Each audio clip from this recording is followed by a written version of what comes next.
हम अपना डिस्कशन आगे बढ़ाते हैं। जॉन लॉक हज़रत के हम आइडियाज़ देख रहे थे।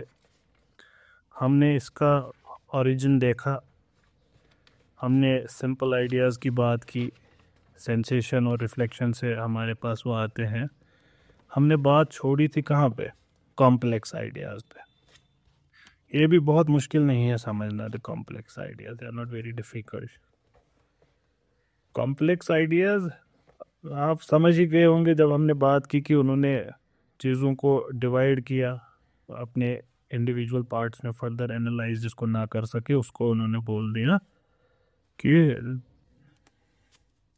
वो चीज़ें सिंपल आइडियाज़ हैं। अब कॉम्प्लेक्स आइडियाज़ की डेफिनेशन आपको समझ आ चुकी होगी। Simple ideas put together are complex ideas. अब ये पुटिंग टुगेदर कैसे होता है इसके बारे में थोड़ी बात करते हैं। तो आइडियाज़ फॉर्म करने के लिए माइंड का ऑपरेशन इज़ एसेंशियल। हमने इससे पहले भी बात की कि Locke he is occupied with this composition theory of world के चीज़ें कणों की बनी होती हैं, whole is made of parts. तो यहाँ पे भी वो कॉम्प्लेक्स आइडियाज़ को as a composition of simple ideas देखते हैं। जब हम अपने सिंपल आइडियाज़ पे पहुंचे through sensation and reflection, now we can compound them in infinite number of ways to get our complex ideas. So there are infinite ways in which we can do it. अब ये हम कैसे कर सकते हैं? For example compounding से। Compounding क्या है? It's that operation of mind upon its ideas by which it puts together several of those simple ones it has received from sensation and reflection and combines them into complex ones. ये होता है compounding. लेकिन compounding में there is something that is not supplied by sensation और reflection, that unity जो complex idea की एक unity है। जब हम एप्पल को when we taste an apple we have a lot of sensations. उसकी क्रिस्पीनेस या उसका सॉफ्ट होना, उसका फ्रेश होना या उसका पुराना होना, उसका जूसी होना, ये सारी चीज़ें हम एक एक करके फील नहीं करते। There's a unity in that feeling of having an apple. Oh, yeah, unity, it's truly a mental contribution to forming of complex ideas. So when you see a dog, you do not see the individual elements of a dog. You see the unity of those elements. इसके अलावा compounding जो है ये क्यों है possible? क्योंकि आपके पास simple elements हैं। वो सिंपल एलिमेंट कहाँ से आए? By decompounding what was in front of you. तो हेंस डिकम्पाउंडिंग भी लॉग को एडमिट करनी पड़ती है अपने कॉम्प्लेक्स आइडियाज के अकाउंट को मुकम्मल करने के लिए। कंपाउंडिंग के अलावा लॉग जब फर्दर अपना फलसफा करते हैं ये और दो मेंटल प्रोसेसेस को एक्सेप्ट करते हैं, कंपेयरिंग और एब्स्ट्रैक्शन। और इनकी लेटर राइटिंग्स में बहुत ज़्यादा डिस्कशन इन चीज़ों के बारे में मिलता है। ये जो कंपेयरिंग और एब्स्ट्रैक्शन से हमको मिलता है, कंपेयरिंग और एब्स्ट्रैक्शन से, ये कंपाउंडिंग नहीं है, इसीलिए इनको ये सेपरेटली टेक अप करते हैं। ये they can not be called composition, they are quite different from the elements of sensation and reflection. तो यहाँ पे हमको ये भी दिखेगा कि Locke seems to depart from the pure sensationalistic account of knowledge, कि सिर्फ सेंसेस से पूरा इल्म मिलता है। Though theoretically he still holds on to that, yet he has begun to accept mental processes now. अभी कंपेयरिंग क्या है?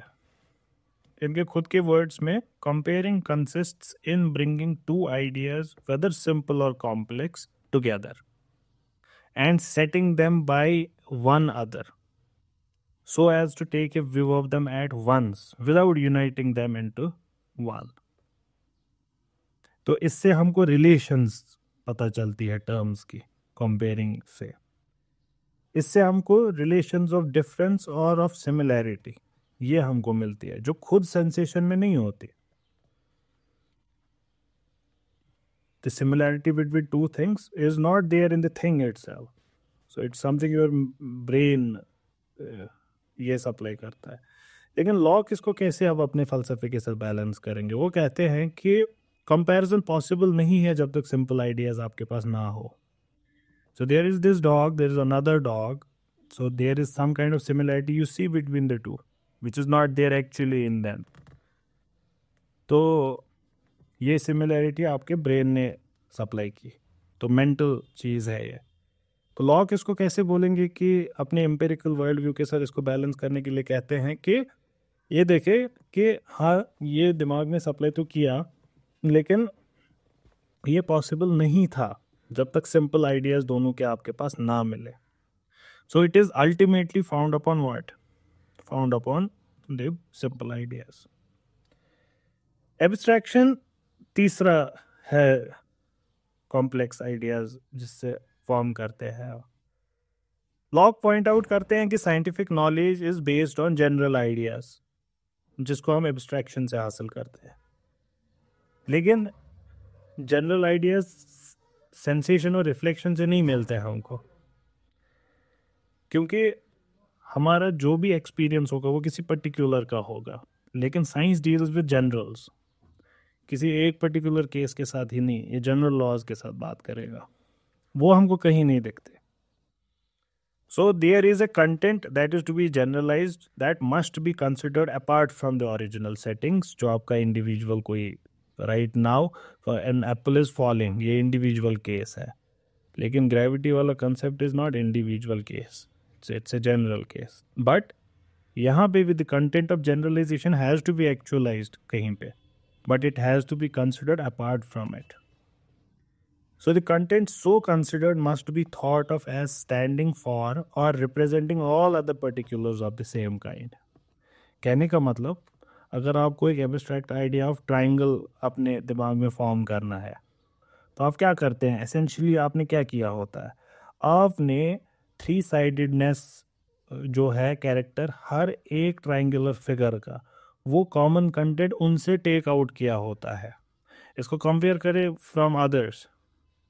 प्लेटो के साथ इसको कंपेयर करें. प्लेटो ने क्या कहा था? प्लेटो ने ऑपोजिट कहा था सेम चीज़ का, कि आपके अंदर ट्रायंगल का आइडिया है, बाहर जो आपको ट्रायंगल जैसा दिखता है फिर आप कहते हैं ओ इट्स ए ट्रायंगल. यहाँ बिल्कुल ऑपोजिट हो रहा है कि आपके सामने चीज़ें हैं, आप उन चीज़ों से अक्स करते हैं फिर ये सारी चीज़ें. तो दिस इज़ थ्रू एब्स्ट्रैक्शन. अब ये तीनों फैकल्टीज जब आप अप्लाई करते हैं, कंपाउंडिंग, कंपेयरिंग, एब्स्ट्रैक्शन, ये सारी चीज़ें जब आप करते हैं सिंपल आइडियाज़ के साथ, तो आप एक infinite number of complex ideas form कर सकते हैं. अब ये जो कॉम्प्लेक्स आइडियाज़ हैं ये इनफाइनाइट है, but for the purposes of study we can divide them into 3 groups: modes, substance और रिलेशन. ये 3 समझ आए तो बस हमारा मसला हो गया ख़त्म. क्योंकि लॉक के फ़लसफ़े में पॉलिटिकल फ़लसफ़ा अलग चीज़ है, वहाँ पे उनका रोल बहुत बड़ा है. लेकिन मेटाफिज़िक्स और एपिस्टेमोलॉजी में एक्चुअली लॉक के फ़लसफ़े में समझने वाली चीज़ ही यही है जो हम अभी समझ रहे थे. Simple ideas, complex ideas, now modes and substances. इतना है इनका फ़लसफ़ा. ये समझ गए तो आप लॉक समझ चुके हैं. आपने पूछा था मुज़ना के वो सम अप करना किसी के फ़लसफ़े को, ये समरी है जॉन लॉक के फ़लसफ़े की. अब पहले मोड्स देखते हैं. जब हम फैकल्टीज़ अपनी अप्लाई करें कॉम्प्लेक्स आइडियाज़ बनने के, तो डिफरेंट कॉम्प्लेक्स आइडियाज़ बनते हैं. उनमें से एक है मोड्स. ये मोड्स क्या होते हैं? ये वो कॉम्प्लेक्स आइडियाज़ हैं जो कंपाउंडेड है, बट दे डू नॉट, मतलब उनके अंदर जो हम कहेंगे सिंपल आइडियाज़, वो डिफरेंट किस्मों के नहीं हैं. They are only of one type. जैसे idea of number. Idea of number में it's only the same thing that's adding up to form a bigger number. The idea of duration, वक्त का एक सेगमेंट, उसमें दूसरा वक्त का सेगमेंट, तीसरा वक्त का सेगमेंट, तो एक बहुत लंबा सेगमेंट बन गया, कॉम्प्लेक्स आइडिया ऑफ ड्यूरेशन बन गया. तो ये सारी चीज़ें. So complex ideas modes are those complex ideas which, however compounded, contain not in them the supposition of subsisting by themselves, but are considered or dependent on affections of substances. और ये इसमें आएगा ड्यूरेशन, ट्रायंगल, ग्रेटिट्यूड, ये सारी चीज़ें।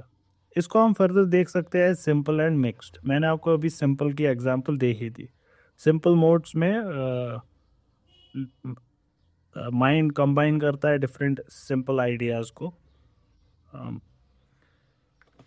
Mixed modes में different ideas हो सकते हैं जिनको ऐड करके it forms a new idea. तो सिंपल मोड में सेम चीज़ होगी without the mixture of certain other idea. It is the idea of same thing that is being added to form a complex idea.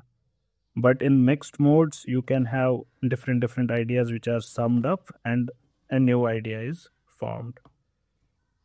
Substance क्या है? Substance का जो complex idea है, यहाँ पे फिर से ये अपने sensationalist view से थोड़ा सा हटेंगे। अब ये देखिए, इसको सॉल्व नहीं कर पाएंगे, इस वजह से फिर इस सबस्टेंस के मसले को ह्यूम अपने लॉजिकल कंक्लूजन पे पहुंचाएंगे। पहले तो सबस्टेंस हमने देखा, ये जॉन लॉक के लिए we never get it by sensation. आपको सेंसेशन से मिलता क्या है? Colour, shape, form. सबस्टेंस तो आपको नहीं दिखता कभी भी। तो these are not simple ideas that are supplied to your mind through senses, but they appear after the simple ideas are supplied to the mind. उसके बाद ये अपेयर होंगे। तो ये डेरिवेटिव है या ये सेकेंडरी है, इनका लेवल एक सेकेंडरी लेवल है। तो यहाँ पे भी आप देखेंगे कि यहाँ मसला हो जाएगा क्रिएट, क्योंकि सबस्टेंस अब सिंपल आइडिया तो है नहीं। ये इम्प्लाई किया सिंपल आइडिया ने, it's an idea of A substratum और सम सपोर्ट जिस पे ये जो सिंपल क्वालिटीज़ हैं जिस पे डेवलप करती है। फॉर एग्जांपल ग्रीननेस, ये मान लिया हमने 2 मिनट के लिए, it's an idea which came through sensation, but what was it in which this greenness was inhering? ये किस में थी? So that is implied by our brain. ये जो क्वालिटीज़ हैं, साइज, वेट, स्मेल, टेस्ट, ये खुद से एग्जिस्ट नहीं कर सकती in vacuum. They cannot exist like that. They must inhere in something. Nor can we think that an experienced thing like an apple or a mango is simply a sum total of these qualities, क्योंकि एक unity भी होती है इन qualities में। तो इस वजह से जितने भी सिंपल आइडियाज़ हैं, जितनी भी सेंसिबल क्वालिटीज़ हैं, ये अपने अंदर एक सपोजिशन रखती हैं कि कुछ है जिसमें हम हैं। ये स्मेल जो हमें मिल रही है ये किसी चीज़ में है। There must be a substratum in which these things exist. ये कॉमन सेंस व्यू है सबस्टेंस का। ये कॉमन सेंस व्यू है सबस्ट्रेटम का। इसके अलावा it rests upon the necessity of thought as well, the existence of substratum. देखिए, we apply the idea of substance to simple qualities because we cannot conceive of simple qualities existing by themselves. तो इसको फिर अपने logical conclusion पे Hume पहुंचाएंगे, that we cannot conceive of it being without something means it is without something. वो कहते हैं कि हम उसको देख नहीं सकते सबस्ट्रेटम को, तो सबस्ट्रेटम एज्यूम ही क्यों करना है? तो एम्पिरिसिज्म जहाँ से शुरू होता है बिल्कुल उसके ऑपोजिट ख़त्म हो जाता है। Starts with what is out there, ends with there is nothing out there. तो ह्यूम फिर उसको बोलते हैं कि हमें जो ये अप्लाई करते हैं ये सबस्ट्रेटम वगैरह, it's based on custom, it's not based on logic etcetera, it's a habit we have. तो आपको उसकी you would see that seeds of that is sown here by John Locke. ये भी कोशिश करते हैं कहीं कहीं पे एक्सप्लेन करने की सबस्टेंस को as something like Hume's custom और हैबिट। जब हम कुछ आइडियाज़ को हमेशा एक साथ ही देखते हैं परपेचुअल concomitants देखते हैं उनके, तो we accustom ourselves to suppose कि कोई सबस्ट्रेटम है। ह्यूम इसको अपने लॉजिकल कंक्लूजन पे बोले क्यों बोले हम, ये सिंपल महज एक कस्टम है, तब इसके अलावा ये कुछ नहीं है। So the logical consideration of substance as a category of thought, this then is the great difficulty of John Locke. As substance is not given in sensation or reflection, क्योंकि it is not experienced by us, hence it is an unknown substratum of qualities.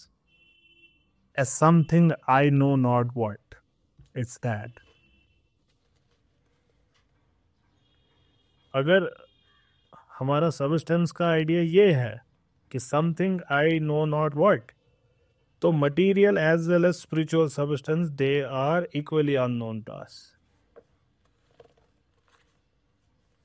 ये जो view है ये scepticism है, लेकिन lock हम जानते हैं कि स्केप्टिक नहीं थे, ये नॉलेज वो पॉसिबल मानते थे, लेकिन आपको सीड्स तो दिखेंगे उसके स्केप्टिसिज्म के, तो ह्यूम का स्केप्टिसिज्म इसीलिए कहा जाता है। तो you can see that here, उसके सीड्स। लेकिन जब लॉक खुदा के तस्वुर पे पहुंचते हैं, वहां पे all of a sudden he changes. वहां पे he does not apply this that we know what he, we know he is but we do not know what he is. I know not what वाला concept वहां पे apply नहीं करते। God को ही भी considers knowable.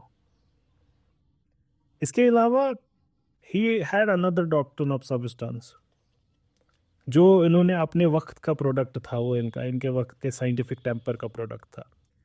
यहाँ पे इस वक्त एटम्स का इस पे बहस चल रही थी।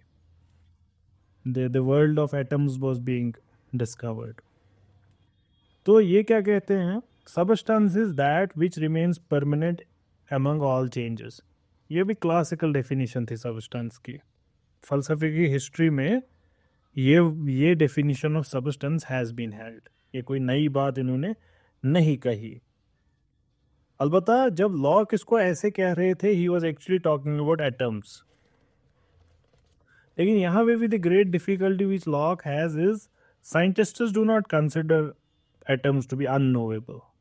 सो देयर इज दिस कंफ्यूजन इनके दोनों थॉट्स में कि if that is the building block, if that is the substance, but we know it, but यहाँ पे इनके फलसफे के हिसाब से it is unknowable. So hence we find that Locke from his logical point of view regarded substance as unknowable, but from scientific standpoint he held it knowable. तो इनके हिसाब से substance partially knowable है, partially unknowable है। Or even when he regarded substance unknowable, he still held it for real. But the question is, on what basis? Hume would ask this question. On what basis, sir, you consider it to be real? तो हम उनको sceptic नहीं कह सकते, क्योंकि अपने फलसफे से आगे जाकर वो उनको तस्लीम तो कर रहे हैं चीज़ों को, बट समझ नहीं आता कर क्या रहे हैं, कैसे कर रहे हैं, तो वो प्रॉब्लम है। इसके अलावा there remains one thing that we have to understand from his philosophy, वो है primary and secondary qualities. Primary qualities वो हैं जो इनसेपरेबल हैं मटेरियल बॉडीज से। In all their different sizes, whatever changes things go into, ये 6 चीज़ें हैं total, they are inseparable from the material bodies. क्या क्या है ये 6 चीज़ें? Solidity, extension, figure, motion, rest and number. ये 6 चीज़ें, ये 6 चीज़ें इसका मतलब ऑब्जेक्टिवली चीज़ में एग्जिस्ट करती हैं।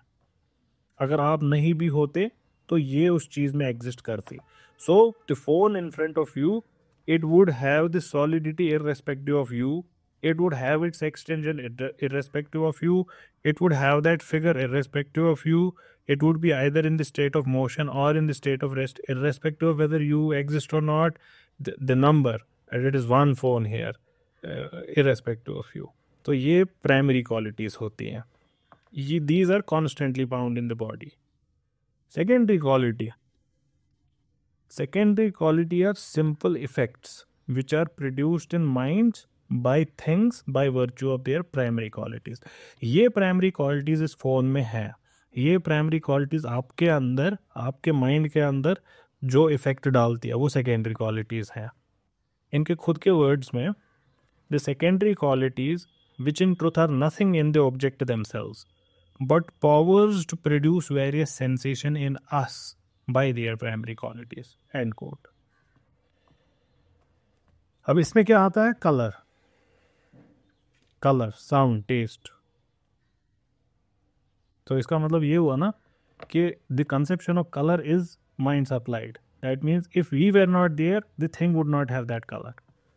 कलर हमारे हिसाब से है, साउंड हमारे हिसाब से है. कहते हैं primary qualities of bodies are resemblances of them and their patterns do really exist in the bodies themselves, but the ideas produced in us by the secondary qualities have no resemblance of them at all. तो जो हमारे अंदर पैदा होती है वो object में actually नहीं है. तो इस बात को जब हम आगे बढ़ाए तो लॉक पॉइंट आउट करते हैं ये जो प्राइमरी क्वालिटीज हैं they are objective and they exist in the object itself. They are found in their objective right. They really exist, whether there are you to notice it or not, whether there is a person to perceive it or not. These 6 qualities, they exist in the object. लेकिन secondary qualities, they are dependent on human existence. उनके sense organs पे dependent है. We do not know the red color which I see. Are you able to see the similar red color? लेकिन extension we both see. State of motion or rest we both see. So without eyes there are no colors. Without ears there are no sounds. But वो 6 qualities, solidity, extension, figure, that is still there. इसके अलावा ये जो secondary qualities है these are relative. Same bucket of water can be cold और hot depending upon कौन से तरीके से आप उसको देखना चाहते हैं. लेकिन इसकी solidity, extension, figure, motion, rest, number ये रिलेटिव नहीं है. एंड फाइनली सेकेंडरी क्वालिटीज ये प्रोड्यूस कौन करता है? Primary qualities.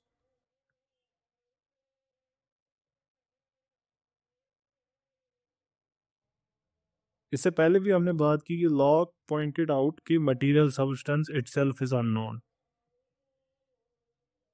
लेकिन ये जो डिस्कशन अभी हुआ 6 चीज़ें इन्होंने यहाँ पे काइंड ऑफ सब्सटेंस के बारे में ही बोल दी. So it is much more than I know not what. I know its solidity, I know its extension, I know its figure, I know its motion, I know its rest, I know its number. तो फिर से एक और consistency lock के फलसफे में. Mind के बारे में क्या कहा था लॉक ने कि mind we know through reflection. We know that it has qualities of perceiving, thinking, memory. एक विल होती है इसके अंदर. लेकिन फिर से माइंड है क्या? Unknown substratum. We do not know what it is. तो real nature of mind also remains unknown. इसी क्वालिटीज वी माइट नो. जैसे प्राइमरी क्वालिटीज क्या है माइंड की? Thinking and the ability to initiate movement, the willing. But how does the mind move the body by will? Locke के हिसाब से mystery. We do not know. But the fact that it is, that is अनडिनाइएबल. अब यही उनको खुदा के बारे में भी कहना चाहिए था. You would say logically yes कि खुदा के बारे में भी यही बोले कि we do not know what. यहाँ पे ये कंक्लूजन अननोएबिलिटी का नहीं लगाते. यहाँ पे it seems that he says God is knowable and his nature is what? Purely immaterial. ये जो आइडिया ऑफ गॉड का कंटेंट है हमारे पास, it consists of those qualities and powers which we experience in ourselves by reflection, and which it is better to have than to be without, even enlarged by the idea of infinity. तो यहाँ पे इन्होंने इसको apply नहीं किया।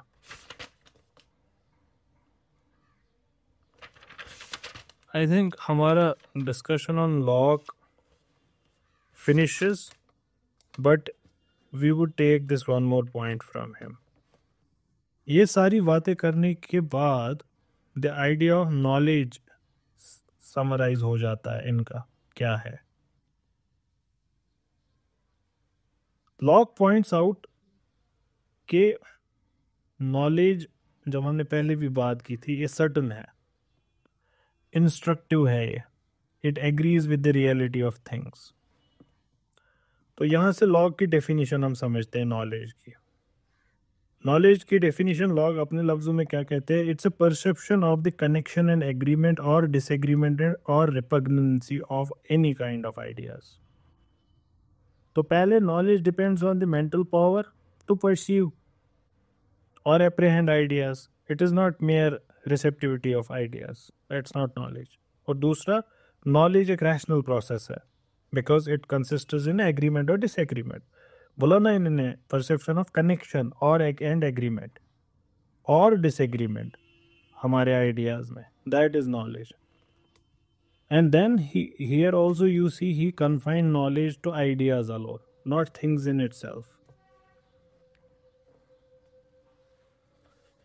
Log कहते हैं कि ये जब हम एग्रीमेंट और डिसएग्रीमेंट की बात करते हैं, ये कभी कभार हमको इंस्टेंटेनियसली पता चल जाता है, immediately, by the ideas themselves without any intervention of anything else. जब हम सोचते हैं हम उसी वक्त वो डिफरेंसेस क्रिएट कर लेते हैं। जैसे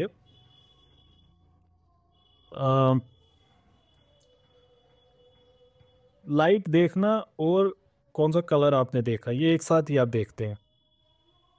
सो जैसे when you see white you also do not see black, when you see a circle you also do not see a triangle. तो इस इल्म को ये इंट्यूटिव नॉलेज कहते हैं। ये सबसे क्लियर और सर्टन है, ये हाईएस्ट लेवल ऑफ नॉलेज है। इससे ऊपर का knowledge human faculty is not capable of achieving, जो आपको इमीडिएटली मिलता है। इसके बाद आता है डेमोन्स्ट्रेटिव नॉलेज, जिसमें हम एग्रीमेंट और डिसएग्रीमेंट बिटवीन टू आइडियाज उसको कैसे डिराइव करते हैं, by applying certain faculties on intuitive knowledge. Intuitive knowledge से हमको कुछ चीज़ें पता चल गई, उस पर अब हम अप्लाई करेंगे अपना कुछ फैकल्टी और फिर हम डिराइव करें। I will give you an example. Intuitively आपको पता है A is equal to C, intuitively आपको पता है C is equal to B, या आपको इंट्यूटिवली पता है, तो आप इस पे मेंटल फैकल्टी अप्लाई करके ये कह सकते हैं A is equal to B। ठीक, मैं इसको रिपीट करता हूँ। आपको इंट्यूटिवली पता चला A is equal to B, आपको इंट्यूटिवली पता चला B is equal to C, तो आप डिड्यूस कर सकते हैं, though not intuitively, that A is also equal to C। तो इसमें सेपरेट स्टेप्स हैं रीजनिंग के इन्वॉल्व, लेकिन ये सेपरेट स्टेप्स इंडिविजुअली तो इंट्यूटिव थे, they were immediately clear. So demonstrative knowledge consists in a series or chain of intuitions. ये knowledge भी सर्टन है लेकिन ये इनडायरेक्ट है, इट नीड्स प्रूफ। इसको प्रूफ चाहिए होता है इसकी सर्टनिटी के लिए, और ना ही ये उतना आसान है जितना पहला वाला है, क्योंकि इसमें बहुत सारे स्टेप्स आपको करने पड़ते हैं। इसमें you need the study application and pursuit. Intuitive knowledge में कोई डाउट पॉसिबल नहीं है, डेमोन्स्ट्रेटिव नॉलेज में doubt is possible. Besides, demonstrative knowledge is not as clear as intuitive knowledge because it has to pass through many stages. And finally, intuitive knowledge के लिए you don't need any memory. White color दिखा तो black नहीं है, you do not need to remember white color for it. There is no lag. Demonstrative knowledge में stages हैं, so it requires memory of the previous steps. Previous intuitions का memory होना आपके पास ज़रूरी है। Now wherever memory is involved, log के हिसाब से there is a possibility of error and mistakes. तो इससे वो कंक्लूड करते हैं डेमोन्स्ट्रेटिव नॉलेज इंफीरियर है इंट्यूटिव नॉलेज से in the degree of certainty. Many philosophers would disagree. They would say no. आपको याद आ रहा होगा, हमने देखा है, वो कहेंगे कि deduction is necessary. Irtiza is one of those who would be like, ये क्या कह रहा है, गलत बात कह रहा है, इसको बंद करो. राइट? दे वुड से कि it is necessary. Mathematical knowledge necessarily follows, इसमें कोई डाउट की गुंजाइश है नहीं. So that disagreement is there, but we are trying to understand what Locke is saying. और लॉक ने इस डेमोन्स्ट्रेटिव नॉलेज को सिर्फ मैथमेटिक्स तक कन्फाइन नहीं किया. इन्होंने बोला ये हम एथिक्स पे भी अप्लाई कर सकते हैं. तो करके दिखाओ. ऐसा उन्होंने नहीं किया, बस कहा और बात छोड़ दी. ये हो गए इंट्यूटिव नॉलेज और डेमोन्स्ट्रेटिव नॉलेज. फिर एक और नॉलेज की बात करते हैं, वो है sensitive knowledge. Anything that comes to acquire the certainty of intuitive or demonstrative knowledge is knowledge proper, and anything that falls short of it, that is not knowledge but an opinion. इनके खुद के words में, there is indeed another perception of the mind employed about the particular existence of finite beings without us, which going beyond bare probability and yet not reaching perfectly to either of the foregoing degrees of certainty passes under the name of knowledge. कहने का मतलब कि bear probability से तो वो आगे है वो बात है, लेकिन जो हमने पिछली बातों में सर्टेनिटी की लेवल बताई उस लेवल तक नहीं पहुंच पाते, लेकिन हम उसके लिए वर्ड नॉलेज ही यूज करते हैं. उसको ये सेंसिटिव नॉलेज कहते हैं. और ये knowledge regarding the particular external object, this is sensitive knowledge. Locke इसमें एलिमेंट ऑफ सर्टेनिटी नहीं देख पाते हैं. Yet he could not deny the name knowledge to it. He still calls it knowledge. शायद नॉलेज प्रॉपर नहीं है, लेकिन ये हमारी जिंदगी में नॉलेज का रोल अदा करती है. इसके बाद वैलिडिटी और रियलिटी ऑफ नॉलेज. जैसे we know that a Pegasus is not an elephant. ये इंट्यूटिवली सर्टेन है, लेकिन लॉक इसको रिकॉग्नाइज नहीं करते एज रियल नॉलेज. क्यों? क्योंकि knowledge to be real it must agree with the reality of things. If we take ideas as existing in human minds and real objects be considered extramental, then the reality of knowledge is difficult to establish. Lock ने जो question है reality of knowledge का, जो correspondence theory है ideas की, कि आपके दिमाग के अंदर जो आइडियाज़ है और बाहर जो चीज़ है वो दोनों एक ही हो तो नॉलेज राइट है, वैलिड है, ये इस सेंस में ये सवाल नहीं उठा रहे. By the reality of knowledge he understood कि बाहर की दुनिया तो है सही, लेकिन इमेजिनरी आइडियाज, जैसे ये एलिफेंट इस केस में, कि ये तो है बाहर, that is true, but this idea of A Pegasus, it's an imaginary ideas, the knowledge of which is not guaranteed. तो इस वजह से जब आपने बोला Pegasus is not an elephant, ये भी रियल नॉलेज है नहीं, दो इट सीम्स इंट्यूटिवली कि ये रियल नॉलेज है. सिंपल आइडियाज की गारंटी कैसे है कि दे आर रियल, या उनका नॉलेज रियल है, उनका नॉलेज वैलिड है? The reality of simple ideas is guaranteed by what? John Locke replies, bye there simplicity. हमारे पास, हम केपेबल ही नहीं है इन आइडियाज को खुद से प्रोड्यूस करें. You cannot think of ideas like heat, fire, light. आप इन आइडियाज को without them actually being there, you are not able to create them. आप अपने मन से हीट नहीं क्रिएट कर सकते unless and until outside कोई सोर्स हीट सप्लाई करे, then you would be able to say कि बाहर हीट है. तो इसको प्रूव बनाते हैं जॉन लॉक कि ये फिक्शंस नहीं है, these are not our fancies, they are natural and they are regular productions of things without us, despite us, in spite of us. They are operating around us but in the external world. और हम सिर्फ उसको confirm कर सकते हैं, हम खुद से उनको क्रिएट नहीं कर सकते। कॉम्प्लेक्स आइडियाज़ की वैलिडिटी कैसे साबित होगी? अगर सिंपल आइडियाज़ रियल हैं तो उनका प्रोडक्ट कॉम्प्लेक्स आइडियाज़ भी रियल होगा। मोड्स एंड रिलेशंस, ये भी they are found by the free activity of mind without the reference to their archetypes. ये था थोड़ा सा डिस्कशन ऑन जॉन लॉक, और इससे हमारा discussion on John Locke has ended.